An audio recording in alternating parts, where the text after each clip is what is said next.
When we talk about the most hated streamers, a few names instantly come to mind: Neon, Jack Doherty, and Fousey. And today's video is all about Fousey. For a long time, I looked at myself in the mirror and I based myself based on what I read on the comments. I felt worthless, I felt ugly, I felt gay.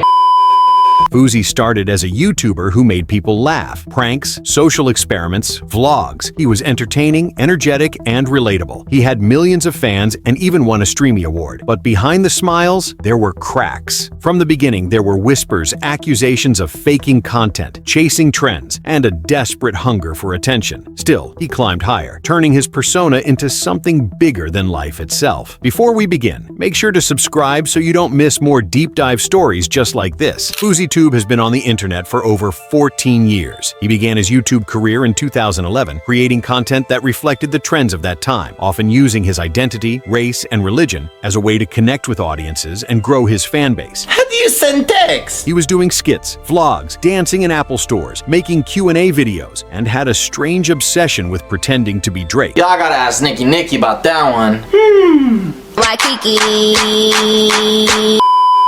This all gains him a decent amount of popularity online, but it wasn't until he started doing pranks and social experiments that his channel really blew up and made him one of the biggest creators on the planet, all within a calendar year. So I'm in VidCon right now, and it was exactly like how I anticipated it to be. A bunch of people who don't know who the hell I am. And few months later, one thing that was very clear from the start was that Fousey was obsessed with money, material possessions, fame, status, and how other people viewed him. There is nothing more important to this man than what other people think about him and getting as much attention as he can. For a long time, I looked at myself in the mirror and I based myself based on what I read on the comments. I felt worthless, I felt ugly, I felt gay, I felt that In these videos he was making, Fousey was always the good guy. He was always depicted as the hero, but over time he would get himself involved in drama, as he was exposed for faking his videos, essentially hiring actors and actresses to try and create viral moments, and to his credit, it obviously worked. Uber! Woo! Road trip! Let's go! Let's go! Hey, I'm Shane Barbera. I was in FouseyTube's Uber prank. It's fake. I was in FouseyTube's scary pizza delivery prank video. I was paid to act in it, and it's fake. Nowadays, we're a lot more used to sensationalism online, but back then, some of his fans were genuinely upset that he was faking these videos. But obviously, Fousey did not care, because he was still getting millions of views across several platforms. He still had a massive fan base and a decent reputation online, and of course, he was making a ton of money while his status was rising, even getting an opportunity to have a small role in a couple of movies.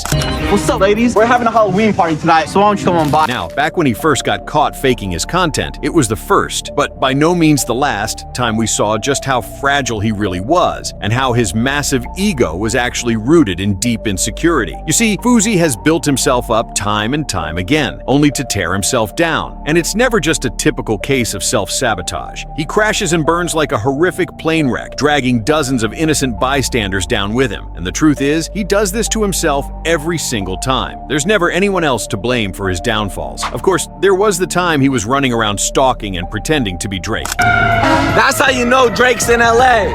Hey Drake, OVO! No, I'm trying to look like you, dog. Is it working? Nah, I'm not, but some girls do call me Champagne Poppy. He announced that he was going to put on a massive event, claiming he would delete his YouTube channel if it failed. This was where he famously crashed out for the very first time. I have bipolar and depression.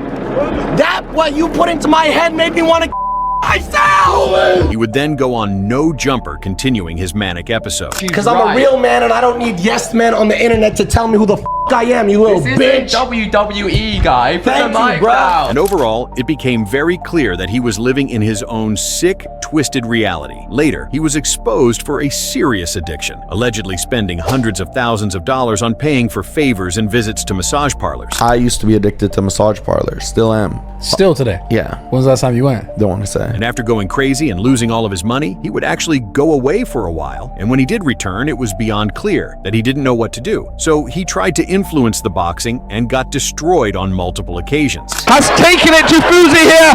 And there's shouting about it.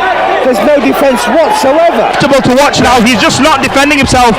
He wanted to do like a crib style of show that only lasted a couple of episodes, and it really wasn't until he started to do in-row live streaming last year when people really started to talk about him again. Some of you may remember that Fousey went fucking crazy. He was running around with the mentality of a shitty 7-year-old, constantly trying to make himself a spectacle out in public, and it all came to a disturbing end. He was arrested and ultimately taken to a psychiatric institution. My life is in danger and you arrest a Palestinian Muslim who's viral? Are y'all dumb or are you stupid? This guy should be doing because it's a recipe for disaster. It's beyond clear that he has no control of his emotions or himself for that matter. And with his constant need for validation from strangers and analytics, I cannot think of a job that would drive him to harm himself or others faster. And so, after his arrest and his admission into the psych ward, he would once again disappear for a couple of months, only coming back to post a very long, wrong message on Twitter. Here, he would basically say that he is depressed and that he never felt comfortable in his own skin, stating that this is why he created the Fousey character as a mask, to hide his true feelings and true self, and that he doesn't think he'll ever be able to escape his own sadness,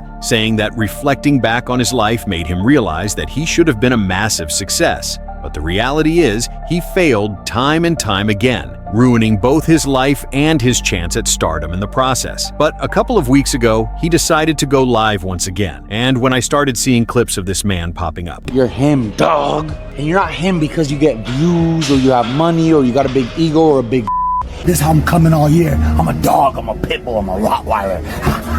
And eventually he of course turned up and started doing his streams again, and this time on the latest episode of Fousey's grandiose Delusions, Fousey decided that he wanted to be a rapper and claimed that he would become the biggest artist on earth. What the fuck that boy just say about woo-wah? Took a long break, bitch, I'm back now. And in him hiring this team is where the problem really began. Because Fousey is a narcissist who feels way too comfortable lashing out at people and treating them like shit. He goes from saying things like this. Thank y'all so much for being a part of this, genuinely. When I was younger, I used to use people, get what the I needed from them, and then dismiss them and never talk to them or need them again. To fighting one of his employees after he had the audacity to complain when he was not being paid. Get the fuck out of my house, you faggot. Suck my come here, make me something.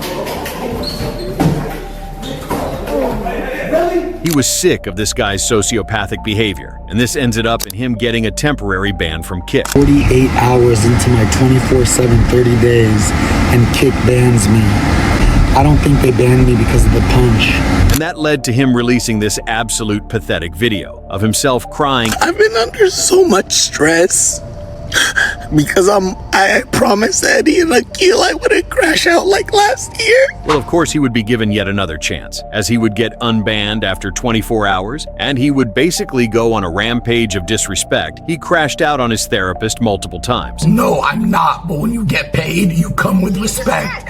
Yes, you come with respect when you get paid, 100%. Also crashed out on other members of his team. Be back on this one. I love you, and I'm gonna try something I've never done. I swear to God, on my mother's heartbeat, you would be fired right now, and you personally, I think I would have punched in the face. I'm being unfair? Yes, Why am I being unfair? I have done everything you've asked of me thus far. Have you? Truly mad, and the thing is, the people around him are just laughing at this behavior. I'm bled for this shit. This is exactly what happens when you let social validation become your main motivation in life. You lose your sense of self. You never truly understand who you are, you don't have control over your emotions, and you struggle to make sound decisions. Fousey's career lasted longer than most, but for all the wrong reasons. He had the talent, he had the opportunity, but his ego, addiction, and deep insecurities made sure he'd never be able to hold on to success. Thanks for watching. If you found this breakdown valuable, insightful, or just worth the time, hit that subscribe button for more brutally honest stories from the world of streaming.